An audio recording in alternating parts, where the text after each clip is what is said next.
जय माता दी भक्तों, भक्ति रस चैनल में आपका स्वागत है। करवा चौथ की आपको हार्दिक शुभकामनाएं। आज हम आपके लिए लेकर आए हैं करवा चौथ व्रत की पौराणिक कथा। आइए सुनते हैं करवा चौथ की व्रत कथा। करवा चौथ सभी विवाहित महिलाओं के लिए एक महत्वपूर्ण त्योहार है। सूर्योदय से लेकर चंद्रोदय तक पत्नियां अपने पति की सलामती के लिए व्रत रखती हैं। पूरे दिन बिना पानी पिए और कुछ भी खाए व्रत रखना आसान नहीं है, लेकिन स्नेही पत्नियां अपने पति के प्रति पूरे प्रेम और सम्मान के साथ ये सभी रस्में निभाती हैं। करवा चौथ का शाब्दिक अर्थ की बात करें तो इसका अर्थ है कार्तिक मास की चतुर्थी को करवा नामक मिट्टी के बर्तन से चंद्रमा को अर्घ्य देना। यह त्योहार हर साल कार्तिक मास के कृष्ण पक्ष की चतुर्थी को मनाया जाता है। करवा चौथ से जुड़ी कुछ लोकप्रिय कहानियाँ भी हैं। आइए सुनते हैं कथा। एक साहूकार के 7 बेटे और एक बेटी थी। सातों भाई अपनी बहन से बहुत प्यार करते थे और उसके साथ ही खाना खाते थे। कार्तिक का महीना लगते ही करवा चौथ का व्रत आया।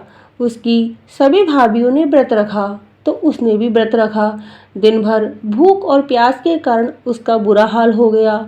शाम होते ही सभी भाई घर आए और खाना खाने बैठे तो अपनी बहन से भी कहा, आओ बहन खाना खा लो। तो बहन ने कहा, मेरा व्रत है। भाइयों ने अपनी बहन की हालत देखी तो सोचा कि हमारे तो एक ही बहन है, अगर बहन को कुछ हो जाएगा तो हम बिना बहन के हो जाएंगे। यह सोचकर एक भाई ने जंगल में आग लगा दी। एक भाई टीले पर चलनी लेकर चढ़ गया। भाई बोले, बहन चांद दिख गया है, अर्घ दे लो। बहन बोली, आओ भाभियों अर्घ दे लो। भाभियाँ बोली, अभी आपका ही चांद उगा है, हमारा चांद तो रात को उगेगा। बहन अर्घ देकर भाइयों के साथ खाना खाने बैठी तो पहले निवाले में बाल आया, दूसरे निवाले में छींक आ गई और तीसरा निवाला तोड़ते ही ससुराल से बुलावा आ गया है।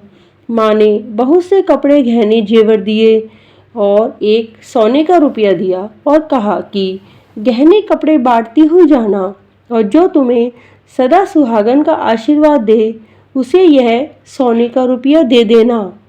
वह रास्ते में गहने कपड़े बांटती हुई गई, लेकिन उसे किसी ने भी सदा सुहागन का आशीर्वाद नहीं दिया। वह जैसे ही अपने ससुराल में पहुंची तो उसकी छोटी ननद बाहर खेल रही थी। जैसे ही उसने छोटी ननद के पैर छुए तो उसने उसे सदा सुहागन का वरदान दे दिया और उसने उसे सोने का रुपया दे दिया। घर में गई तो रोना पीटना मच रहा था। उसका पति मर चुका था।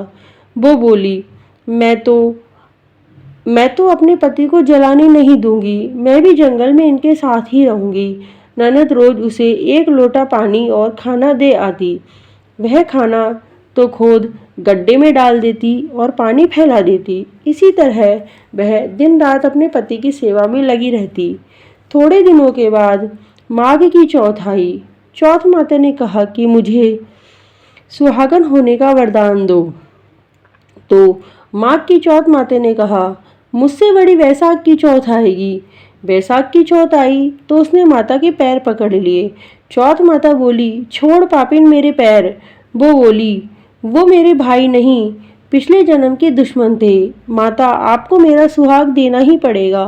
माता ने कहा, मुझसे बड़ी भादों की चौथ आएगी। भादों की चौथ आई। वह बहुत ही डरावनी थी। उसके बड़े बड़े कान थे, फिर भी उसने बिना डरे माता के पैर पकड़ लिए और कहा, माँ आपको मेरा सुहाग देना ही पड़ेगा। वो बोली, तू पापिन है, आधे अधूरे व्रत करती है, बहुत भूखी है, दिन में चांद उगाने वाली है। उसने कहा, वो मेरे भाई नहीं, पिछले जन्म के दुश्मन थे। आपको बताना ही होगा कि मैं क्या करूं जिससे मुझे मेरा सुहाग मिल जाए। चौथ माता ने कहा, सबसे बड़ी करवा चौथ है, उसके पाप मत छोड़ना। वो सुहाग सामान मांगेगी, सब सामान पहले से ही मंगवा कर रख लेना। दूसरे दिन ननद रोटी देने आई तो उसने उससे पूरा सुहाग का सामान लाने के लिए कह दिया।